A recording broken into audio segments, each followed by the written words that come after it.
Friendo, Steve here. Lars.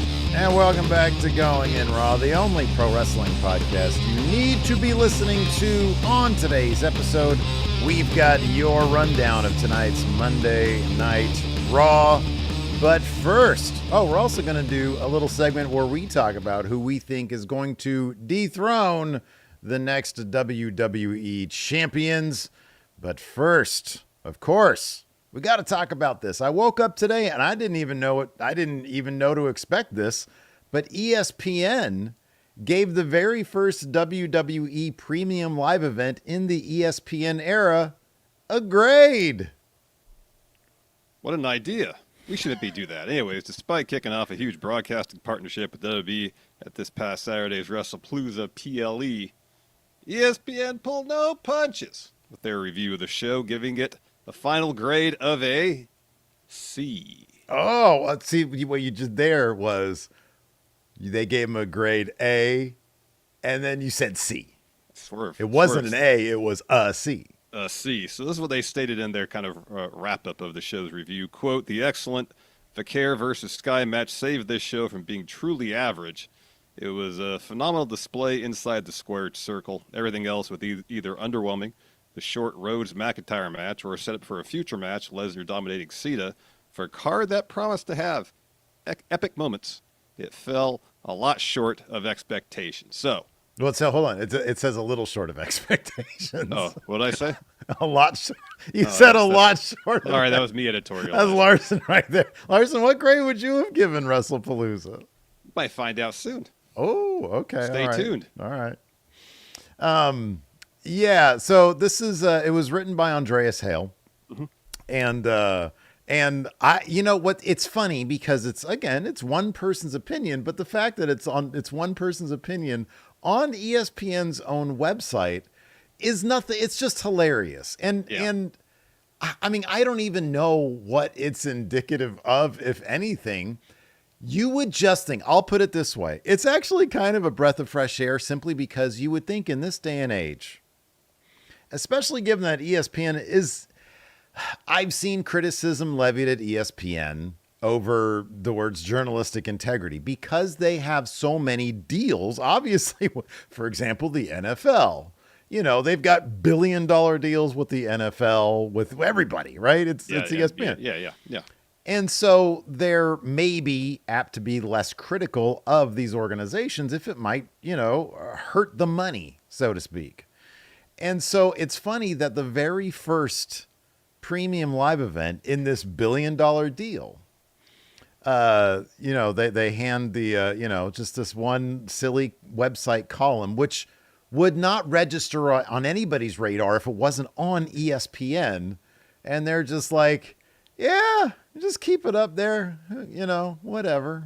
There's some more details here. In ESPN's review, each match got a letter grade. Vaquer versus Sky earned the highest, B+. Nothing else earned better than a C. In fact, the lowest, I'm surprised it's even this high, was Lesnar versus Cena, which was a C-. Everything else was a C. I wonder, you have to ask yourself if maybe Andreas Hill wanted to go lower. Maybe his boss were like, look, dude, just put it as C-. Like that's got to be your floor. I don't know. I have no idea. But yeah, I don't know. I thought this was pretty funny to wake up to, that like ESPN's own website, didn't really pull many punches. I mean, yeah, they could have said a lot worse things, but seemingly this was an honest assessment. Yeah. And the honest assessment was you get a C. Yeah.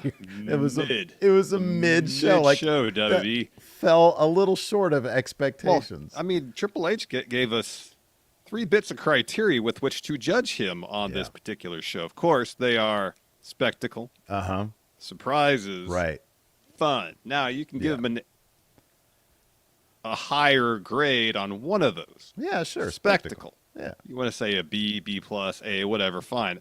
There's a bunch of pyro. Yeah. WWE does spectacle well. They do. Surprises. Not a whole lot. Not a lot of fun, like, not a lot of good surprises. No. And, I mean, really, fun is, of course, subjective. You can't measure fun. Triple H seems to think he can, evidently, can. because he was saying we are going to deliver on fun. I mean, that sounds something tangible. And I don't know. I will say this: the Vaquer EO match was fun. It was very good. So they did deliver in that respect. But what's wild about this, man, is that apparently this could have actually been a pretty interesting premium live event. Bodyslam.net is reporting via their Patreon, which Larson and I are now proud members of, because we wanted to make sure that we got all this. Yeah.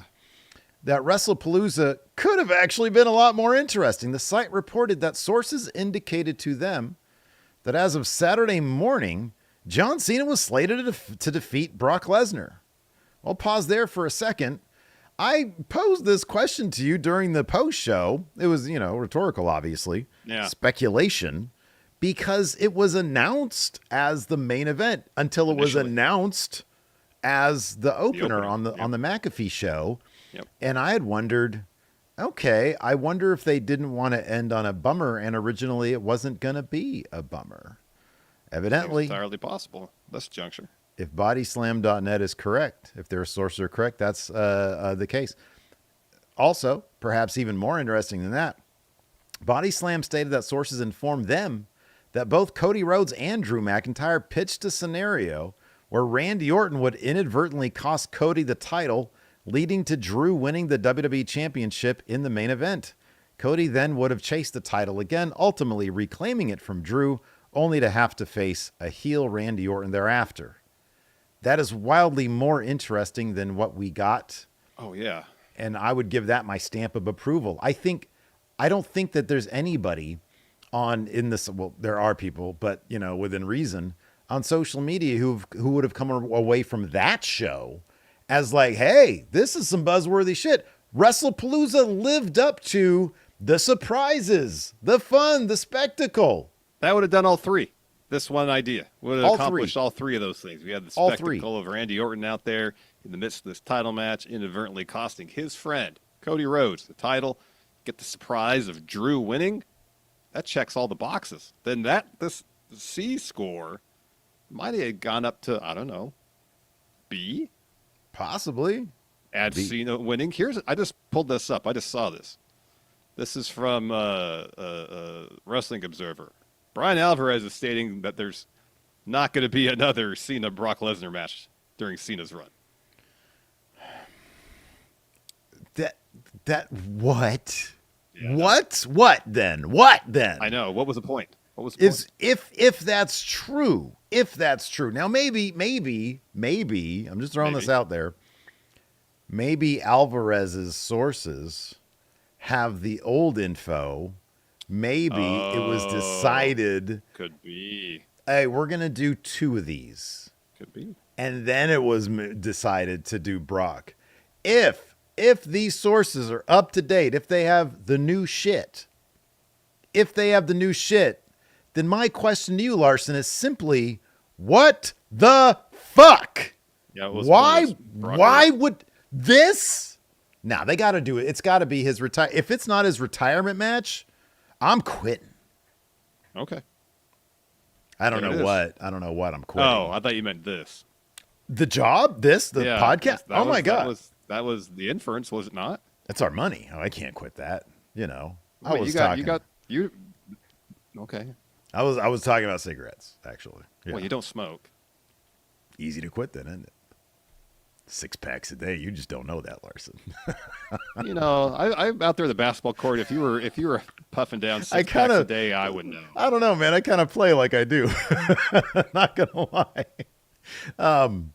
So yeah, there you go. Mr. Sinister in Twitch chat has it right. Steve is quitting NXT reviews. There we go. I'm gonna do that instead. Retroactively quit again. Right, exactly. So, bro, buddy, there better be as little as I want to see Brock Lesnar on my television, they got to do another match because it would be so stupid if they didn't. Let me ask you this then. Sure. I don't know when the next time we're going to see Cena is. I legitimately we do know, actually. It's Crown Jewel. That's his next advertised date. Oh, it is? Okay. All right. You don't think that maybe they'll bust one out for like... Oh, no, wait. We know all the dates. Yeah, they've announced all the dates. Yes. His next date is, I believe, is Crown Jewel in 3 weeks. What's he gonna do there? It's gonna be. It's, you know. Hey, you know what He time? might not have a match. He might just say, "Hey, this is who I want to face in my final bout," and he's going to name who he's going to face in his final bout. You know. You know what time Crown Jewel's on for us West Coast 5 in the dudes. morning, yeah. 5 in the morning. We ain't covering that live. I'll tell you that. No chance. Hey, you don't have to tell me that, buddy. You Ain't don't getting have to 5 tell in the me. morning. Well, here's the thing.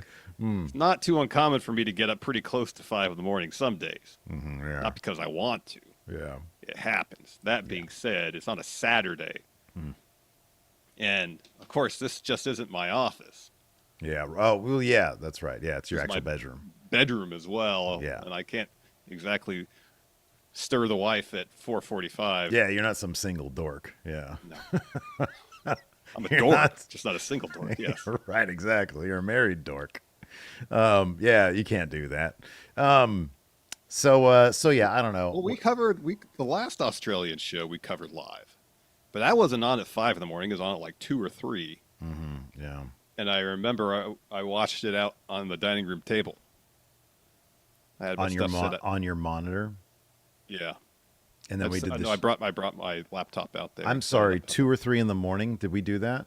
Yeah, we did that. I We did watch along. swear, I think I said something like, "I'm never doing this again." Sounds right. No, we're not. Yeah, no, we're not. We're not doing that. What was the age that we reached that we just were like, like 2 years ago, last year? Maybe 2 years ago. Was it this year? I don't know. From the I don't know the realization. last time we did something stupid like that, but I'm not doing it again. I don't know what time we're going to cover Crown Jewel.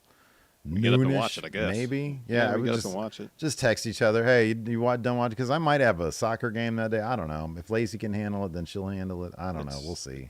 It'll be a developing situation. It Whenever we will get be a around to it, we'll get developing around to it. situation. Exactly. Anyways, we have some sponsors for the show today, or we have one awesome sponsor for the show today, Larson. So let's go ahead and talk about them. Let's do it. This episode of Going in Raw is sponsored by Tempo. The kids are back in school. That means there's a lot more going on here in the Larson household between all the homework and after-school activities the kids have going on, plus work for me. Planning and preparing a healthy meal at dinner time can become a serious challenge. Yeah, man, you got that right. Which is why I love Tempo. They offer pre-cooked real meals that are actually good for you, and they're ready to eat in minutes. Tempo means that I no longer have to skip meals or order mediocre takeout or pick up something at the drive-thru when my schedule is packed. And Tempo keep things exciting with 20 new recipes every week, like barbecue pulled pork and sweet potato skillets and chicken cordon bleu that are made from nutrient-rich ingredients so you can stay consistent with your healthy eating habits. Steve, you know me. Oh, yeah. I need to get my protein in every day. True. But no matter your goals, there's a Tempo meal for you. It's carb-conscious, fiber-rich, and oh yeah, protein-packed meals with up to 30 grams of protein, yeah! For a limited time, Tempo is offering our listeners 60% off your first box. Go to tempomeals.com/raw. That's tempomeals.com/raw for 60% off your first box. Tempomeals.com/raw. Rules and restrictions may apply. Anything more to say about the grade that ESPN gave the thing? You think Mr. Hale is going to be back for Crown Jewel? I mean, I hope so. I hope so. Honest really to God, keep it I do. honest. You know, keep it honest. absolutely. I love that. Absolutely. man. 1,000% keep it honest. Yeah, I hope so. All right, let's talk about Raw. Hey, you know what? Palooza might have been a C. I thought Raw was like a solid B. It was a decent show. There's some fun stuff. I had a lot of fun. And you know what I think the difference is, man? You know what I think the difference is? It's so blatantly obvious. And there's a good reason for it, too, I think. Whenever it's a show that focuses on the women's division, generally speaking, it's a lot better. Yeah. And I think it's kind of obvious because so many of the women in WWE in the women's division, they're new or new-ish. You know, I know Rhea's been around for a while, but she's still a massive, massive star. She's probably like at her peak now, right? You got Io, who's wildly popular, and there's still more to mine out of these characters. They have found something in that main event segment, after the match. They have found something really fun and interesting. Asuka can do no wrong. When Asuka is this version of a bad guy, She is so entertaining. When everybody was backstage saying nice things to Stephanie, and then Asuka comes in, oh, look at you, the champion. She is so funny and menacing at the same time. Mm-hmm. And manipulating Kyrie the way she does, all based on the premise of we owe Asuka. She was the first one here, and she paved the way for us. We owe her. If it wasn't for her, we wouldn't be here. And so you've got a brand new women's world champion with Stephanie Vaquer, who dropped a hugely over promo tonight. Even Naomi, when she was champion, it was a new version of Naomi, one that was a fresh character. And the women's division is so loaded that you have all sorts of fresh opportunities for material, as opposed to in the men's division where you've got Seth Rollins. He won his first championship 10 years ago, or his first world championship 10 years ago. Cody's been champion forever. If they did the Drew thing, it'd be interesting, but their intent, maybe for business reasons, I don't know, to keep the title on him. Maybe they thought it was too soon after he won it back from Cena. Who knows? But there isn't a lot of opportunities, I feel, for ground that hasn't been covered to some degree with the men. But with the women, it seems like there are. I think there is, but I think they're hesitant to do it in the main event picture. Because they don't want to take the risk? Could be, because what they're doing now with Jey Uso could potentially be pretty risky depending on how far they go with it. Sure, absolutely. Have Jey, one of the most over wrestlers on all of Raw, if not in the entirety of WWE, kind of incrementally maybe turn it heel. Yeah. That's a huge risk potentially for someone who probably sells a ton of merch, who gets super reactions from the crowd. Yeah. I even really enjoyed the stuff they were the last 2 weeks. Actually, they were been doing with Rusev and Dom, Yeah. and how that's affected the dynamics in Judgment Day. I thought that was all really well handled. Tonight on Raw. Yeah. And the finish of that Rusev JD McDonough match, where Rusev has JD in the accolade, and he knows Dom's on the apron behind him. He's egging him on. Come on, Dom, get in here. Come on. And I think you make a good point. And I think one of the reasons there is because the central figure, Dom, he's fresh. He's basically, he hasn't even really reached his peak yet. He's still on the ascent, and he's doing really, really fun work. He's over with everybody. And he is a unique character that we haven't, he's been evolving this entire time ever since he was a fresh baby. Well, back in 2005, I guess, since we saw him back then, he's definitely evolved. And so, you look at these characters, and for every one Dom, there's like 5 women's division roster members, and it's great that Finn Balor is doing some cool stuff right now, but he's anchored by Dom and what Dom is doing. And if you look across the men's division, it's not really, it doesn't have the same sort of energy going on. And maybe you're onto something in terms of them being risk averse with the characters, because it's like, how do you mess with an LA Knight and his popularity? How do you mess with a Jey Uso and his popularity? If you have metrics that show Cody is, in terms of business, like the thing that you need that title on, why would you risk that? Why would you mess with that? That might be coming into play when it comes to their stories, but in the women's division, it's so deep that like there maybe is less risk involved in terms of where to put the title, what stories to tell, et cetera, et cetera. Maybe that's something. Could be. It could be. There could be. I don't disagree with your central premise. And who knows how risk averse they are with the likes of Cody and Seth and even for that matter LA Knight. Even though LA Knight's involvement with the Jey Uso thing, I don't necessarily think precludes him from some sort of character shift. Yeah. It's kind of like the established main event kind of players that just are kind of that's a good way to put this. Dramatically inert when it comes to character evolution. Like Cody's been Cody since he showed up day one, more or less. Yeah. And I know Seth just turned heel at WrestleMania, but it's within a couple of weeks it seemed pretty established. All right, this is what he's doing, and a lot of the stuff he said tonight, you could go back to his first promo after Mania, and it's like copy paste. Future of this industry runs through me. Yeah. Drew McIntyre tweeted out, I don't know if you saw this or not, but he tweeted out a little meme not of on himself. Twitter, of course I didn't see it. Well, maybe you see it somewhere else. I don't know.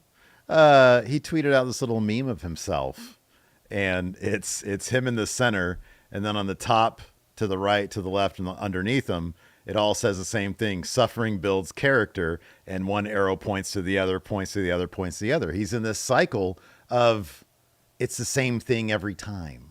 Yeah. And I think that's a reference to both his creative and, I guess you could say, in character. It's a reference as well, but it seems to be a shot at creative, to be honest with you, because mix it up a little bit. If you're going to put him in these situations, you're having him do the exact same thing every time there is a big match on the line. He does the exact same thing, and like you said, creatively inert. Meanwhile, in the women's division, it's like things are firing on all cylinders there. You know, they're doing a killer job. Number one, signing people, building people, integrating people into main roster from NXT really well. They have like both brands are pretty, although Raw is absolutely flooded with talent. But even on SmackDown, you know, you got a good top three there with Stratton Jade and Nia Jax. They're about to have this match coming up here. But the women's division really is. I mean, Triple H, even Unreal, you know, had said it himself in what is this alleged candid moment, saying, you know, look at the PC and look at how much further along the women are than the men. Mm-hmm. And I don't know what that means for their scene, for the overall big picture 5 years from now. But if you draw the logical conclusion, unless they're able to snap up Swerve, Ospreay, man, you know, or start developing, you know, main event stars in the men's division. That seems to be a lot more difficult, though, right? It like does. Just if you look at the proof in the pudding here. Yeah, it does seem to be something they have an issue with at the Performance Center. But, you know, we don't know how Trick, Obafemi, Javon Evans, you know, three performers who seem like kind of can't miss main roster talents. So wait to see how they're going to fare once they get to main roster. They're going to need to. They have to invest a lot into getting them to where they want to be in terms of the right push, the right creative. Because if they mess on those guys, what are you left with, really? You know? I mean, I have no idea what the dudes in Evolve. Ethan Page. It's going to be Ethan Page, I guess. Ethan Page and Ricky Sainz. How old is Ethan Page? I mean, he's like pushing 40, isn't he? Yeah. You know, Ricky Sainz isn't like super young. Mid-30s, I think. I think he's like mid-late 30s, I think. Maybe mid-30s. But yeah, you know, and that's kind of, those are the names. Maybe there's a wealth of just amazing talent in Evolve that I just don't know because I don't watch Evolve. But you've seen Swipe Right. But I have seen Swipe Right. Therein lies the problem.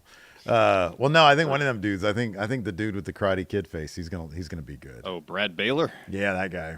Yeah. Well, then what is Jackson Drake still the champion of Evolve? Maybe. I think so. Maybe. What was their faction? Vanity Project. Right? Vanity that was their Project. faction's name. Yeah. I don't know. But if you look at the, you know, and on top of that, people just take a lot better care of themselves. So you got all the women in the women's division, and it's like they're going to be around for a while. Did you just throw the pen at yourself? No, it was the spring in there. The top broke off. I broke the top off my pen the other day. Just doing this. Okay. I like to fidget when we do. Like, I have nervous energy. It's those fucking muscles, man. Like, look at you. You're like, you know, it's like that scene in Superman 2, you know? I'm going to probably cut myself. You're going to hurt yourself, man. Don't I'm do not that. going to do that. I'm next in bad enough shape. Put me in a bad enough mood. Don't have But I thought Raw was... in my thumb. Yeah, I know, right? What the heck? I thought Raw was good. So it kicked off with the Cody versus Seth promo.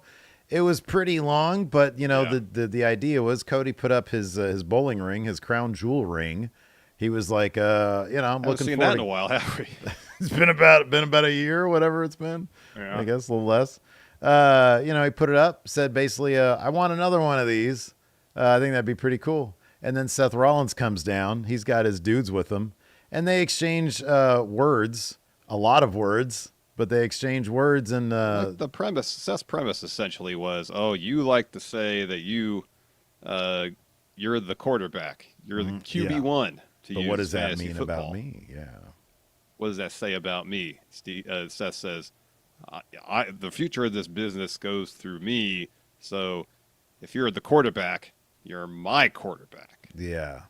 And Cody said, who am I going to be facing? Your three goons and you? And then Heyman was like, I'm not a goon. What are you goon? What are you talking about? I'm not a goon. Yeah. Well, then Seth asked Cody, like, honestly, what do you think of me? And Cody says, well, this shouldn't be difficult. And he laid out why. Since I owe so much to you. Yeah. You know, when I came back to WWE, our match at WrestleMania, Bang, put me right back on the map. Main event guy.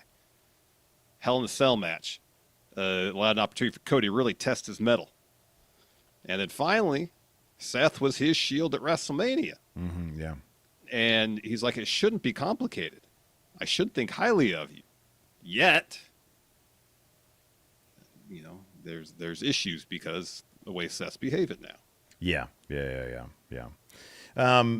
And, you know, it ended because, you know, Seth was firing back at Cody with everything you just mentioned. And it ended with with Cody saying, we've done this 3 times. How many times have you won?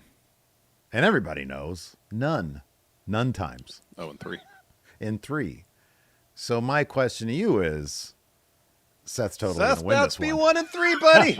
Right? Yeah. Seth's going to win this. He has to. He has to. He has to because he had on the watch that Cody gave him around Mania. He said, I haven't worn it a day since today. Seth's going to win. He's going to chuck that watch at Cody. I don't want your damn watch. Yeah. And Seth is getting that win. Yeah. Seth is totally going to win. Yeah, which you love to see. Yeah. I mean, look, they're setting up Seth as the A story in the men's division, and you know, I don't know what his chances are to main event. I don't know if it's Punk versus Seth. Maybe that is night 2. Punk versus Seth would main event night 2 over Cody and kind of anybody, right? Yeah, we've talked about this before. Yeah. Well, except for maybe Cody Rock. That's the only match that. Oh yeah, if they do, but over Punk Seth. Rock's a baby boy these days. He ain't gonna. I don't think he's still the Rock. Yeah. Boy, that'd be hilarious. Because in my mind, he's actually a lot skinnier than he actually is. Yeah. So he dropped what, 30 pounds or something like that? Yeah, something like that. Which when he's probably pushing 300 or at least 275. Mm-hmm, yeah. You know, he's still 250-ish. It would be probably pretty shocking to see him in his current state, though, with trunks on. Yeah.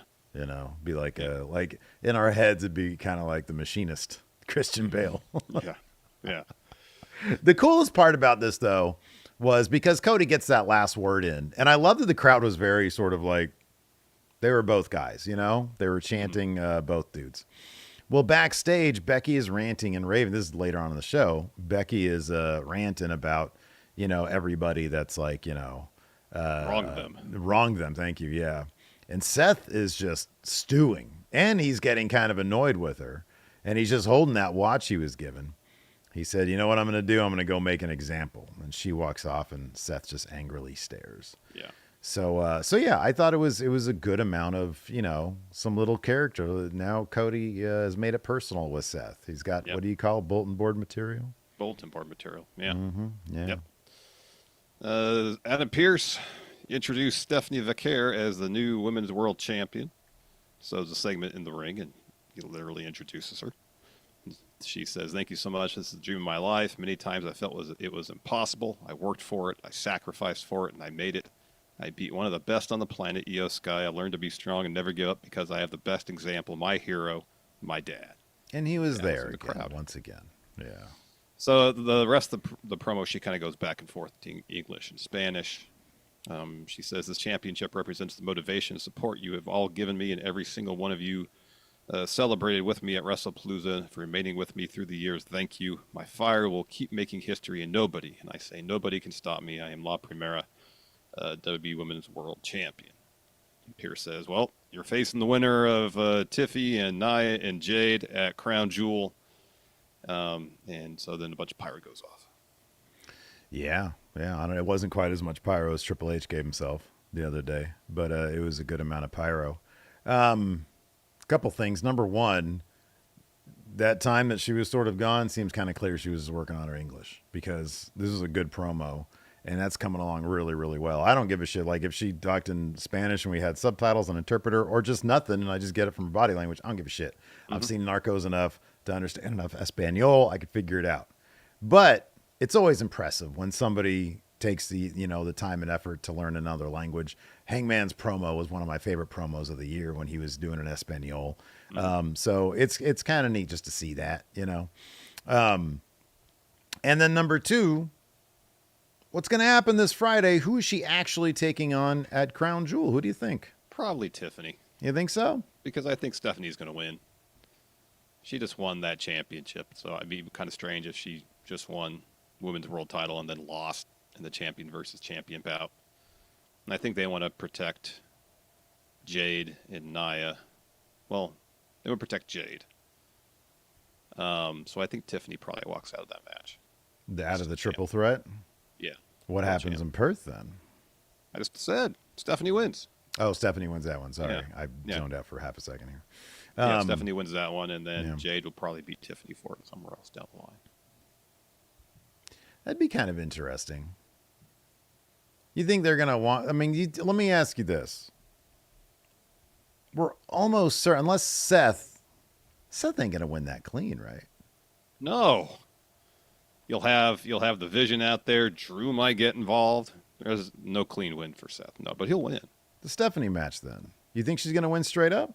She should. Okay, no, listen. Should, yeah. She should go in there. She should go in there, beat Seth, Cody, Rhea, Io. She should beat everybody. Yeah. But I'll say this. If Tiffany pins Nia, if there's a clean finish to the SmackDown match, if there's a finish to the SmackDown match, and Tiffany pins Nia, then Nia really doesn't have much of a claim to the title anymore. And so I think that kind of puts an end to that feud. Mm-hmm. So that's the only person I could think of that would interfere to cost Tiffany the match. I don't think Jade would. So here's one way they can get out of it or go around it or something. It's not a timing. There might be too much time in between. If Tiffany ends up pinning Nia, Jade goes off. Tiffany celebrates. Nia comes back, absolutely wrecks Tiffany, just crushes her, just absolutely destroys her. Maybe she walks in with some Lex Luger rib tape. Maybe they soften her up a little bit. She beat Jade straight up. Now, I feel like they probably think that they're more certain about Stephanie now than they are with Jade, maybe. But the fact that they would go through all this with Tiffany and just have her lose straight up to Stephanie, I don't know. But I don't know they would have two wonk-ass finishes. But then it's Triple H. Maybe he would just copy-paste. I don't know. Maybe. Yeah, so that'd be an interesting one. Real quick, we've got over here on the YouTube right now watching live with us 372 friendos. Do us a solid, hit that thumbs up button. Let's try to get to 200 by the end of the show. 500 overall would be great. So if you're watching this after the fact and you look at our likes and it says a certain number, we're trying to get that number up to 500 by the end of the day. And if we get to 500, if you see it, it's like 503. Hey, let's try to get to 1,000. Why not? Why not? Why not? No upper limit to the amount of thumbs up we'll accept for this show and any of our programs, honestly. Yeah, no, I'm just trying to set goals. You know, people like goals. Benchmarks, exactly. Stretch goals. That's another way of putting it. Yeah. You referenced Asuka and Rhea, so that was set up after the bit in the ring with Stephanie. So Nikki Bella's walking backstage, and she sees Stephanie, walks up and congratulates her. As does Rhea, but then Rhea's like, I'm still coming after that title. Asuka and she doesn't have to remind her every time.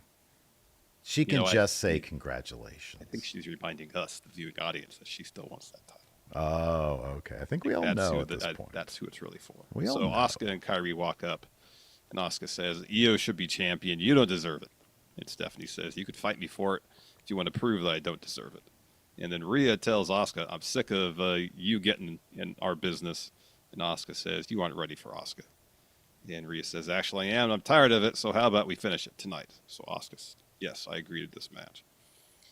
And then again, Kairi tries to apologize. Asuka calls her away. So later on, Asuka is warming up. Io walks in and says, you don't need to do this. Asuka says, I need to teach Rhea respect.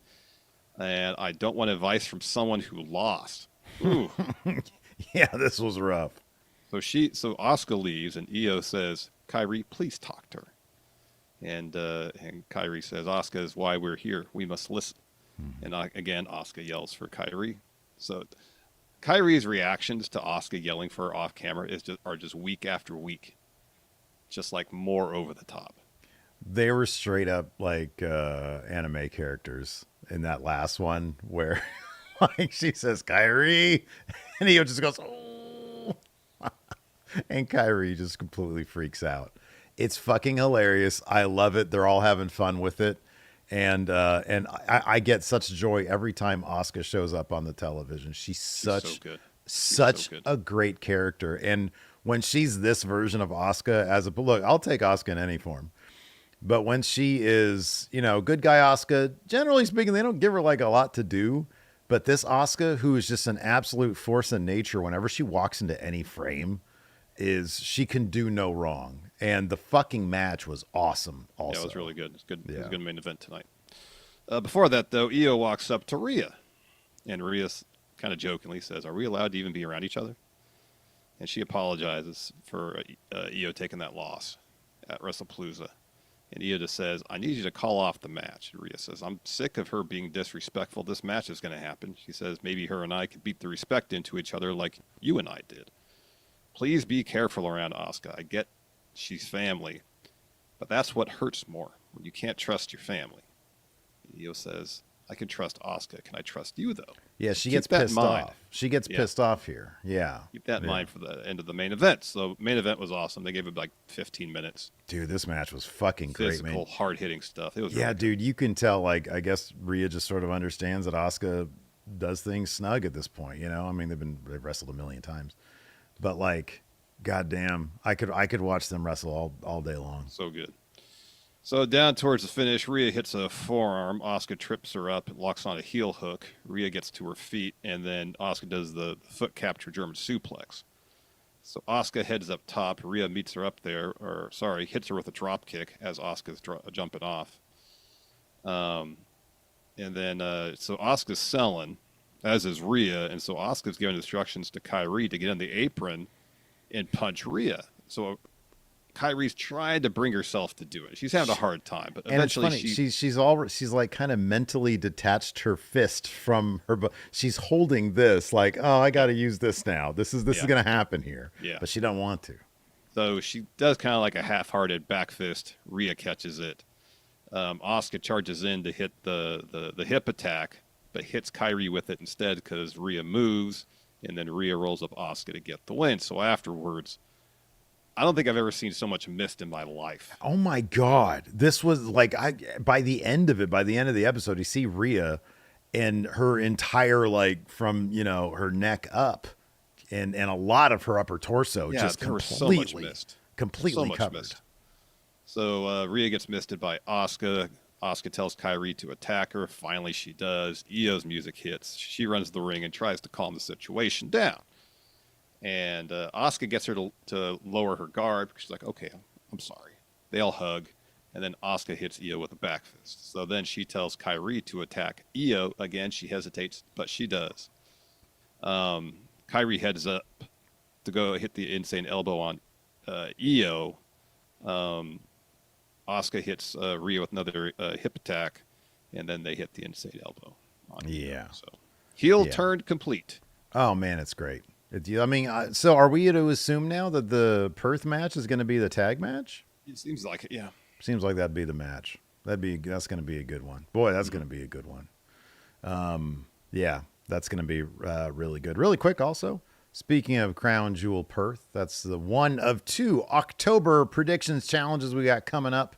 It's October 11th and, of course, October 18th, AEW Wrestle Dream as well. Part of the predictions challenge. And if you want in on the predictions challenge, very easy to do. You just click join right here at youtube.com/Steve and Larson. Also gets you access to our old bonus episodes and question threads for the shows. Either way you do it, by clicking join here or going to patreon.com/Steve and Larson. You can click on the Friendo Club setup there as well. So 2 ways you can help support Going in Raw. Also, we got merchandise over at friendoshop.com. Friendo 2024 is still the promo, and we are so, like, we're rounding close to the end of 2025. Will we have a 2025 promo code? Maybe for Black Friday. We'll Maybe change in it for Black 2026 Friday. we'll have a 2025 promo. Should the next promo code simply be Friendo 2026? That way I don't have to change it for over a year. Sure. Okay. Why stop at 2026? Friendo 2030. Oh, I was going to say, bro, we're not going to be here in 2030. We're not going sorry, to get past 2027. Sorry, my thinking. Unless, of course, we come up with those alien protection devices. That's what's on my brain right now is alien protection. We'll be good. Yeah. Yeah, we'll be fine. So, yeah, 2030, sure. 2030, Only yeah. because we'll have the Stephen Larson patented alien protection devices. Mm-hmm. You know, now down Wearables. from 800. Wearables, right? Yeah, they're What do you call wearables. them? Well, Yeah. we're going to have all sorts of shit like earrings, Yeah. necklaces, Yeah. you know, plates for the house. I don't know where you get these plates from. Well, they're like little plates. Not I know what a eating plate plates. is. Not No, eating I understand plates. that. I'm thinking of those commemorative plates they used to sell on the television. Yeah, well, no, yeah, we can make those too. Yeah. Anything In you honor think of the alien arrival in 2027, buy this plate to protect you from aliens. Yeah, yeah. Oh, yeah. Commemorate an event that hasn't even happened and quite possibly never will. Oh, it will. Absolutely. It'd be crazy. Anyways, we had Jay Uso taking on LA Knight because Jay is slowly descending just into a ball of spite and resentment. Resentment. Yeah. Yeah. So we had Jimmy backstage. He bumps into Jay. Yee. Jimmy says, hey, listen, whatever happened on Saturday was trash. I know we could beat him. I went to Pierce to get a rematch. And he already said, you made your own match against LA Knight today? You think that's a good idea? Busted up, hurting? So apparently the story was it was on the backlash from Braun Breaker's back. The chair hit him in the head. Busting him open. Yeah, but apparently, according to Sean Rossap, Fightful Select, he's fine. It's fine. As we saw tonight, because he wrestled. So Jimmy said, this is an AEW. He said, he's like, get it. I didn't even have time to get the blood. Or Jay says, I didn't have the time to get the blood off my Air Force. He says, I think we would have won if LA Knight had not been the referee. He says, I think the Vision had taken care of him had you not tagged with him. And Jimmy says, you're trying to blame me now? Turn around to me now? Jay says, no, I'm sorry, man. We just got a lot to deal with, so we got going to deal with it. And then he walks off, and Jimmy is, So later on, Cody's backstage. Him and Jimmy exchange pleasantries. Jimmy says, congratulations. Cody says, thank you. Sorry about what happened on Saturday. You good? I'm good. He says, how's your brother, though? Jimmy's like, he's in his head, not listening to me. Maybe he'll listen to you, Cody Rhodes. And he's like, all right, I'll go talk to him. So he goes to do that. And, not much here. He just said, I'm good. Cody says, Jay was not listening to a word he was saying because he was staring at what? Oh, the title? Yeah, he was staring at the title the whole time. Yeah. I'm sure that was intentional, but sometimes I do that. If somebody, it doesn't matter what it is. Like if somebody's talking to me, and I don't want to hear any of it, I'll just sort of look at something else. So maybe this was happenstance. If he had a Subway sandwich, he would have been staring at that. Well, he didn't have a Subway sandwich. That's more what I would be staring at, to be honest with you. It's like a championship title. I can't eat that. Subway sandwich, I figure I can eat that. I probably shouldn't, but I can. So, yeah, Cody tries to talk him up. Jay's obsessed with title. Then we get LA Knight backstage with Jackie. Beef out. She asks him about Wrestle Palooza. Her question's just going on forever. He says, my God, are you wordy? Let me talk to you. Here's the thing. Whatever happened, Jay comes in all hot. Should he be hot at me or worried about his health? Yeah, the only reason I went down the way it did. You saw what happened. I asked if he was okay. I wanted to know, are you okay? He shoves me out of the way, eats a spear. The rest is history. I'm not trying to hurt you, but if you keep pushing, I damn sure will. And if you talk about bodying me, but make sure you don't brain yourself like you did this weekend. But if not, I'll do it for you with a BFT. With everybody saying. He said you brained yourself. He references something clearly they do not want them to reference. Because in the video package, they did not show that part. No. They went straight to the finish. Yeah. He said you brained yourself. Oh, man. So that match happened. And Jay Uso gets the win. Braun and Bronson come down to try to interfere. So LA Knight's fighting him off. And he turns around and Jay hits him with a spear. Mm-hmm. Follows with an Uso splash, covers to get the win. Jay gets out of there. Jimmy meets him on the ramp, and Jimmy's like, come on, man. We got to help him. We got to go help him. And Jay's like, nope. Nope. So he leaves. Jimmy grabs a chair, runs down to try to help, and then Paul Heyman's like, Jimmy with the chair, too dangerous. I like Another that time. Jay barely even stopped to hear what Jimmy wanted. He's like, we got to go help him. Just walks. Doesn't hem and haw about it. They cut away from him doing the no yeet. Oh, I didn't notice that. The direction tonight was a little bit off. There's a couple things they missed. Oh. I noticed. That was one of Yeah, them. there was in the New Day, the Kofi's table Yeah, spot. yeah. The boom drop through the They table. missed that live. Yeah, you're right. Yeah. So Dom still running from Rusev. The Judgment Day is backstage. Dom walks in with Finn. It's like the whole Rusev situation's out of hand. He keeps coming for my title. And Dom's like, man, last week we said things we regret.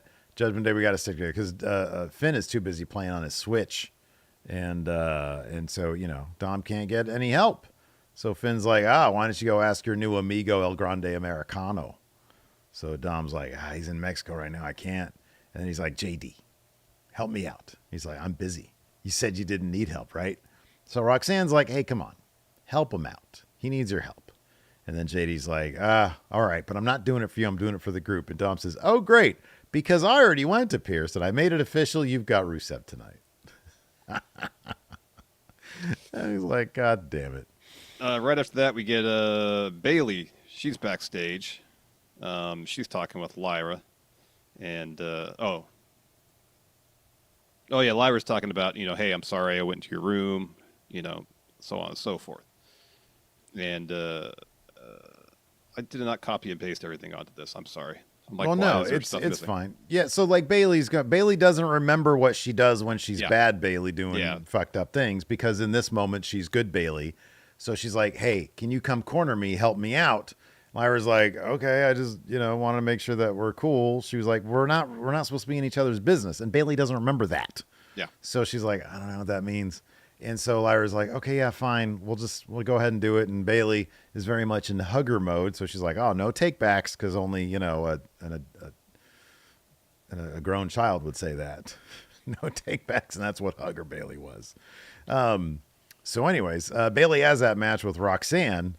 And again, dude, in the women's division, you've got Bailey, who's been around for fucking ever, but there's been several iterations of her. And so they're able to explore this new iteration of her, whatever you want to call it, Jekyll and Hyde, multiple personality, whatever. And Lyra's got to figure that out. It's something interesting for them to do. It's sort of new ground that's being covered for people. And it's something with more going on to it than a lot of the stuff in the men's division right now. That's for sure. Yeah. Like, hey, we asked them to put some creative energy into the women's division, and they're doing that. They're doing it. So Bailey gets the win here. Raquel gets involved, and Lyra gets involved to counter Raquel. At one point, Roxanne hits a suicide dive on Lyra, lays in some right hands, and then Bailey, like, the switch flips at her. Yeah. So she goes and grabs Roxanne by the hair and pulls her into the ring. Hits Bailey to belly, running knee, rose plant, covers to get the win. So Lyra's all happy. She doesn't recognize that, the switch flipped in Bailey. So she gets the ring and hugs Bailey. And Bailey shoves her. And starts yelling at her. Tells her to stay out of it. And Bailey keeps yelling up the ramp. Yeah. We also had JD versus Rusev, as mentioned. JD got some hope spots. Not enough, though. Yeah. Taps out to the accolade. That was preceded by a Mashka kick, but as mentioned, Rusev has JD in the accolade. And he's just yelling at Dom. Get in the ring. Come on. I dare you. So after JD taps, he keeps it locked on, and Dom's too scared to get in there. So Finn runs in and takes out JD with that kind of reverse DDT elbow thing he does. And he starts yelling. He takes out Rusev. He saves Rusev, JD. yeah, not JD. Yeah. And so Finn starts yelling at Dom about not helping. Like, what's your deal, man? Yeah. And Rusev gets right back up. He basically no-sells that. So let me ask you this. Does Rusev dethrone Dom Mysterio? Gosh, I wish. But no. I mean, Rusev had the plan. He beat Sheamus. He is champion. Yeah. Yeah. So, I mean, I'd be great. I'd be happy. I'd be cool with that. Rusev kind of needs something like that. Yeah, and then I feel like there needs to be a breaking point in Judgment Day at some point. Oh, no, they can keep on going like this. No, I mean breaking up. I mean in terms of this dynamic now. Yeah, it's been going this long. Why stop now? Yeah, no, I agree. There's got to be something that happens. Just to push the story along a little bit. So we got this El Grande Americano video package that I noticed at least one, if not two shots that were just AI. Yeah, yeah. Perhaps more. So it's the first time that I think we've actually seen an official capacity them referenced as a group. It is. No, it is. Los Yeah, Americanos. Yeah. yeah, yeah. This is. And so they're talking about that they're now a dynasty, and then their legacy so illustrious. So we leave that backstage. Pierce is talking to Maxine. She says, "I know who." She's trying to get another match. She said, "I've been training really hard." She says, "I know whoever you give me, I can beat on my own." And Adam Pierce says, "This division is the most competitive it's been, but let me find someone for you. Give me time, and I'll get you a match with somebody." So Maxine thanks him, leaves. AJ and Dragon Lee walks up. And AJ says, "Those Americanos are pissing me off, and you know me, I'm petty. When we go to the ring, there's another Americano out there. Oh, he's mad." Yeah. And Dragon Lee says, "We want a tag match against two Americanos next week." And they're all like, "Which ones? Which ones?" Yeah, yeah. Well, we don't know their names beside the main one. I mean, are they all El Grande Americano, or do they have designations? Two and dos and tres, uno. Could be. Yeah, no. I mean, I like this for Pete Dunne and Tyler Bate. They have more personality as El Grandes than they did as like just themselves. Well, Tyler Bate, anyways. Yeah, I don't know. I mean, yeah, I don't. I like it. I think I think they're funny. They look funny in those, get-ups, and they're fucking awesome wrestlers. So it's gonna get super over. It's gonna get super over. But yeah, I can't really talk shit about the AI thing because during our watch-alongs, I've been known to do some of that shit with the AFKs. So I was fucking around with it the other day too. I was gonna get like a shot of a car driving through a city, but you and I are in it. And it's like an old jalopy. Yeah. But it turned out terrible. Of course, because it's AI. It's just awful. Yeah. None of it fucking works right. No, it doesn't.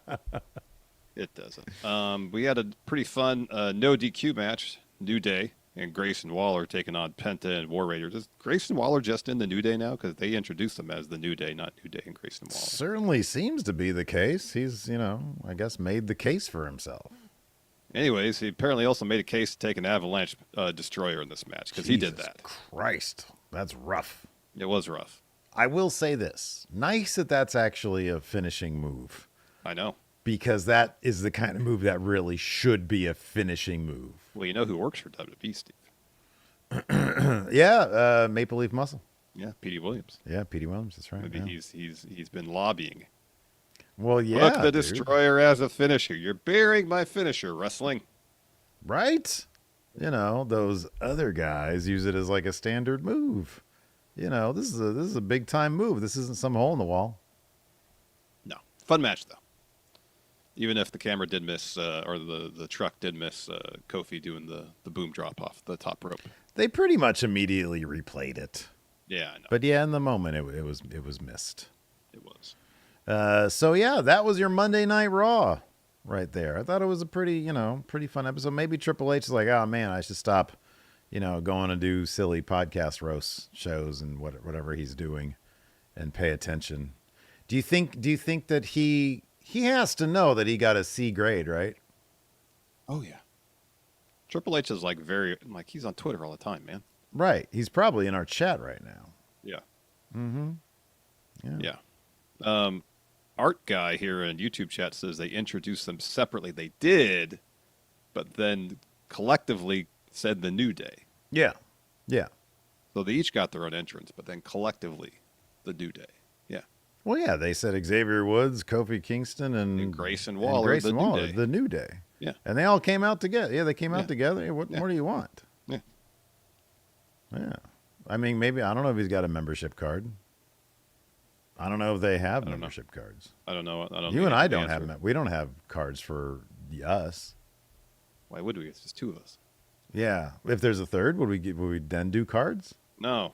Okay. Well, see, Sounds there you like go. an unnecessary expense. All right, man. Well, listen, I had this idea because we did this on Friendo Club, and we like to do things here on the podcast and then clip it for Friendo Club.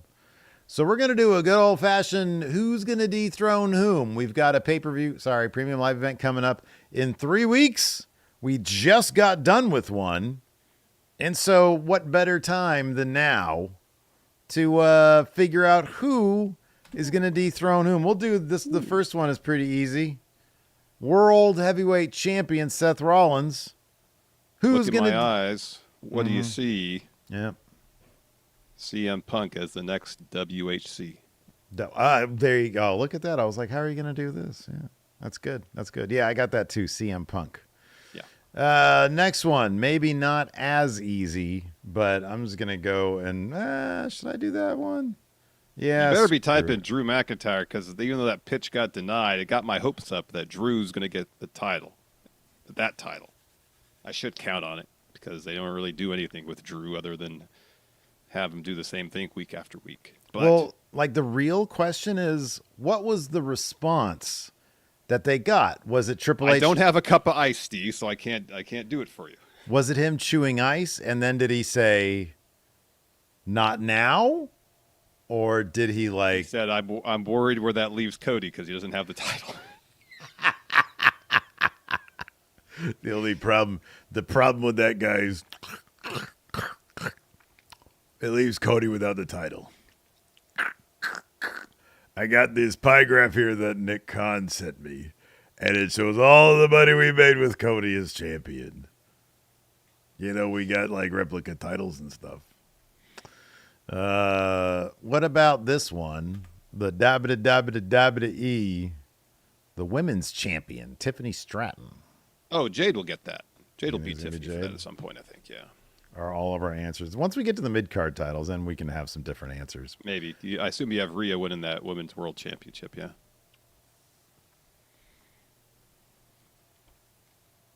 Or you think Io's going to win it first? Rhea could beat her for it. Boy, that's a tough one. I would be kind of shocked if they did like super popular good guy versus super popular good guy with this. So I am going to say Asuka? that would be sick, but that's like it's gonna be like down the road. I think so, yeah. It's gonna be down the road. So obviously we're talking about the World Heavyweight Championship with Stephanie Vaquer. Women's World Championship, yeah. Yeah, thank you. I'm trying to think of boy, oh boy. I mean, dude, there's so many people. I'd be fine with like everybody. I just want Stephanie to have like a good reign, yeah. A good reign. Like you got the Rhea Io thing. Let me ask you this. Ooh, this would be heat. What if Io turned on Rhea in Perth? I was actually kind of thinking that was going to happen tonight. I thought that was going to happen tonight too. Yeah. I thought that totally was going to happen. And then bad guy EO beats. I'll say EO. Yeah, there you go. I'll say EO. Who do you say? No, I get the point about babyface versus babyface, but sometimes they'll do that if they think the magnitude of the match is kind of justifies it. So I'll still say Rhea, even though Rhea has to beat EO for the title. No, I'll say EO. You'll say EO, yeah. EO makes the most sense, I guess. But man, turning EO bad guy. Jeez, pretty she's risky. So popular. She's super over. She's super over. I think that the problem is like, well, I mean, they got kind of a template. Asuka, everybody loves Asuka, you know, but she's a great bad guy. Yeah. All right. The Raw tag titles, which I think right now are Judgment Day. Judgment Day. I got Los Americanos winning the tag titles. Oh, wow. I've got Braun and Bronson. It's a good pick. I feel like because they're going to do the whole the thing. Golden Prophecy. The Golden Prophecy. Honestly, I completely forgot that about Braun and Bronson being a tag team when I put my thing together here. Well, they just beat the Usos. So you I know. That happens to me all the time with this shit, man.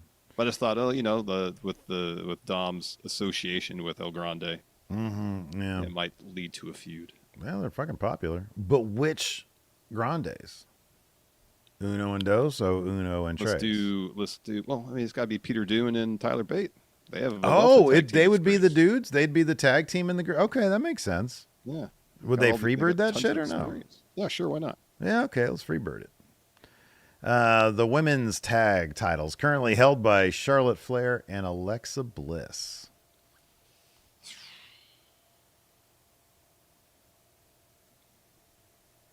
There are several potentials here. You got the Kabuki Warriors. Yeah. Thought about Asuka and Kairi. You've got Rhea and Io if they end up getting along really well. Yeah. But I don't know if that would happen. Bailey and Lyra are kind of like, a thing right now, but I don't know if it'd be them. Judgment Day again. That's what I got. Liv and Raquel when Liv comes back. How cool would it be if Liv and Roxanne got on the same page? I consider that too. I think they'd make a good team. Boy, they'd make a good team. I'm gonna say Asuka. Asuka's got so much great history with Charlotte that once they're done with all this Io Rhea stuff, maybe they'll go after the women's tag titles and they'll take it off them. But I think it's gonna be a while before that happens. Yeah. This is a hard one. We got the SmackDown tag titles currently held by. Hard. Oh, you think this is Profits? Yeah, I think Street Profits. The story is the Wyatts testing their bond, and then their bond is going to persevere, and they're going to win the titles again. Maybe I'm just hoping that instead of this is going to test their bond and persevere, it's going to test their bond and they fail that and they just break up. That's what I want to see. Then I hope you have Montez Ford as one of your mid-card champions coming up. I mean, down the line, sure. Oh, all right. But yeah, not anytime soon. Not dethroning anybody here. For the Wyatts, oh man, no, I can't do that because I'm not going to say them. Motor City Machine Gun. For the audio crowd, Larson put his hand up and did point it at the. I just said Motor City Machine Gun, so you have to do it. The crowd. Oh, I'm sorry. Yes, there you go. Well, I just did it there. Nah, man, it's my dudes. Stacking bodies, capping fools. Oh, you got crushing puss. Fraxium. Oh, Fraxium. Yeah. That's their theme song. They talk about all that stuff. Yeah, I know. They're like, what's my body count? I've vetted so many women. What? You can't say that in a theme song. That's inappropriate. This isn't a Jim Johnston track. This isn't DX. Anyway. I was surprised you didn't say Los Garza. They're your dudes. Yeah, they were already tag team champs. If anything, they're going to dethrone Psycho Clown and what's his face? Pagano. Right. What about the mid-card titles? All right, so we got Julia with the United States Championship. I don't know. I'm just going to say Jordan Grace. At some point, she'll get called up. She ain't going to lose that title anytime soon. No, and I had an idea. Oh, cool. I have Charlotte here.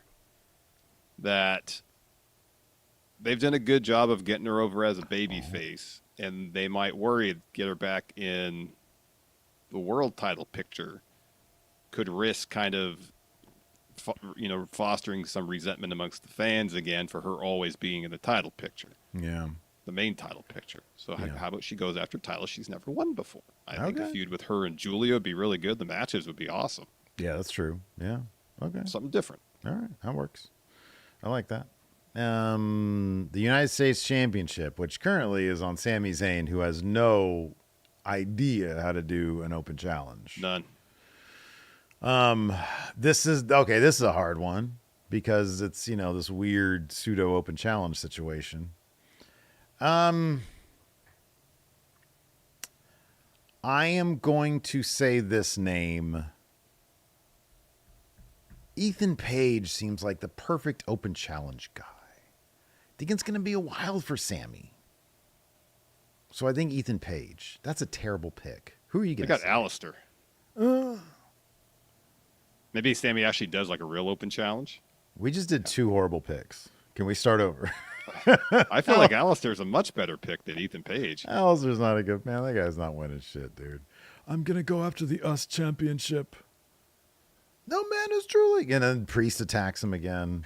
It's a then they feud for the US title. That's why. Oh, okay. All right. Well, you can stick with yours. I'll go with a different one then. I'll say, you know what it should be? It should be Brock Lesnar. Why does Sammy not care that he won that finish? Yeah. Is it because he's Brock and he's fucking scary? Because I would be like, it's all good. Yeah. I still got my title and I got my life. That's, I consider that a win. That's probably it. Yeah. The Women's Intercontinental Championship. Who you got? So it's currently obviously held by Becky Lynch. Oh, AJ Lee. Yeah, I thought about AJ, but I decided to go a different route. I'm saying Bailey because it'd be an interesting Oh, that's dynamic a if good one. Bailey beat Becky for it, That's cool. That's and good. I then like that. Lyra's got this thing where maybe by the point where Bailey actually wins it, like for the most part, her and Lyra, like there's an understanding there. Mm-hmm. But then Lyra sees that title on Bailey and it's like, oh, I really want that title back. Oh, that's good. Oh, I like that. That's a good story right there. See, look at that. Creative energy to the women's division. Who'd have thought? Come up with What all about the sorts of men's cool shit. Intercontinental Championship? We already said. Rusev beat Sheamus. Rusev is champion. Oh, all right. I'd love it to be, yeah. That's who I got. Yeah. I'd love it to be Finn, but he seems obsessed with his Switch. Maybe on the Switch, it's him versus Dom for the Intercontinental title ad nauseum. Hey, here's a pop quiz for you. Over and over and over. What was the 2K matchup they had on the screen tonight? Like I was paying attention to that. Was it Finn versus Dom for the Intercontinental title? No. Do you watch on your little monitor right there? Yeah, Half I saw size. That. I Okay. saw the game was on. I didn't see what the match was. Probably could. Well, I watch, I'm like 2 feet away from an You're like an 80-inch back IMAX here. theater watching Raw. Tell me who it was. It was Dom versus William Regal. Oh, that's funny. Yeah. That's funny. Oh, man. Oh, man. We have a super chat here from Skylar King. Says, what's the Mount Rushmore of wrestling movies? We got to save that. We'll do a Mount Rushmore segment maybe tomorrow or something. There we go. And we'll save that. We'll do wrestling movies tomorrow because we like to do the Mount Rushmore stuff really well thought out. And I think it's a topic that we can have a lot of fun with. So we will do this, Skylar, but we're going to do it in its own thing. I know 2 of them are going to be on there for sure. 2 of them are going to be on there and they have the same name. Yep. Is it? We'll give you a preview. Is it possible the foundational wrestling movie is The Wrestler? I don't know anything that predates it. Oh, like El Santo was in movies long before that movie came out, wasn't he? Yeah, that's a good point. Yeah, I'm not really familiar with his. This is a really stupid. I know that El Santo, he did a shit ton of movies. Yeah. How many of them were actually wrestling related though? Because every El Santo movie I've heard of has been like him versus Dracula, him versus the Loch Ness Monster, him versus. Maybe he wrestled all of them. I don't know. He did wrestle all of them, but I'm saying like, was there a wrestling office? Lucha Oficia. Don't know. No say. Okay. Maybe we'll do some more research on that. Yeah. Research is necessary for that one. Absolutely. Anyways, All right, you answer a couple questions. Would you like to answer some questions? I haven't had dinner yet, so I'm starting to get a little hangry here. So just be forewarned. Okay, fair enough. Do we have a good, solid Dave Matushak question where he can ask That's you a on your end. TV question? What the fuck? Why do we only have 4 questions on the YouTube? Man, you guys need to start doing these questions here. Old Cheese. Does Brock have short-term memory loss and can only remember his finisher? Well, he does like 3 other moves. He does 3 other moves. Alex Foster says here, what would Roman say to motivate Steve or Larson to be the next tribal chief? Roman?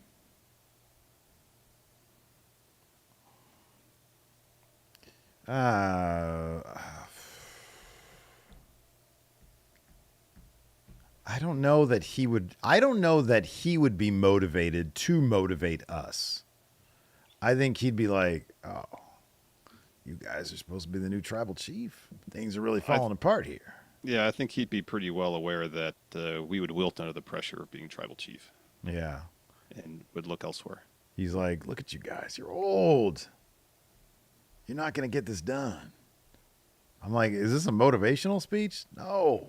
No. It's my rationale for not offering you the spot. I'm being real. Tribal chief is real. I'm like, look, pal, I've read that interview with you. You ain't nothing special, okay? Art Guy says, if you could full stop one story right now in WWE and AEW, what would it be? He says, mine is this grieving New Day with Waller and acclaimed reunion. If you can stop one story. Drew McIntyre being a chump. Yeah.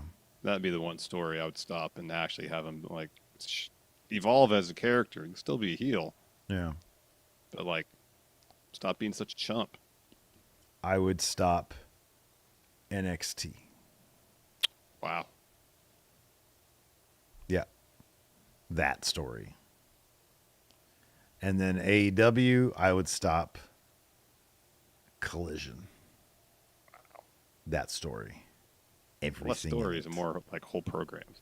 Right, yeah. I'm just, we're cutting budgets here. All right. All right. Dan Daniels has a super chat. It says, if Naomi was still champion, would the EO drama be pushing her reign to the background? I think Naomi's championship reign was like a central focus of stuff. So I have no idea what would be happening beyond that. I mean, I know Stephanie is now on Stephanie Island, I guess. Naomi would not be pushed to any background. Nope. Finn Gardner says, if you were a wrestler and had to have a signature weapon, what would it be? Stop. I always like the stop sign. You got a gun under there? What do you got? Oh, yeah. Trophy. Yeah, the trophy. I remember that. It's pretty heavy. Show it to the people. This goes back a long ways. When we got 88,000, 86,000, 182,000 subs. 182,000. In 2017. Yeah, we couldn't get. It was hard to get past that. It was. Yeah, and then it took forever to get to 200,000. Yep. Some people also asked what the deal is because they noticed, some Eagle Eye viewers noticed, both here at Wrestle Juice, that the Big Red is here now. Yeah. And it was just we wanted to put it on camera, and it was in Larson's room, but it was like behind him. Yeah. But this was made back in 2018 by the penultimate Tommy Wiseau. That was his screen name. We don't know who the actual person is, but apparently he worked at a 3D printing place, and he happened to have like a leather strap, like a Universal title leather strap, and then he 3D printed a Going in Raw logo on it, and it looks like $1 million. So we talked about it. We're like, hey, I'll just replace the whatever I had there. Oh, the Daniel Bryan title, which is now Daniel Bryan one right there. There it is. Yeah. Sup John says, what is a guilty pleasure movie, food, and pastime you guys have no shame in admitting to? Oh, a food would, I don't know, like fucking name it. Like potato chips. I love me potato chips. Gosh, Frito scoops, yeah, dry Fritos too. Dry. I don't even need dip. I don't put any dip in my Fritos. I want to taste good. Frito, not dip. Yeah. Well, dip's good. Like French onion dip's hella good. Movie. Or like a 7-layer dip. That sounds good. There's cheese on it. Not interested. Yeah. A movie, like a bad movie. Didn't you like the Stoned Age? That I didn't actually like that one. Lacey thought it was hilarious. Her friends and her used to watch it quite a bit. I just knew about it because like Brian Duclos loved that movie. Yeah. But I never actually liked the movie. Oh, I would have no problem admitting to it. But there's a lot of like 80s comedies that I grew up watching. I still watch them.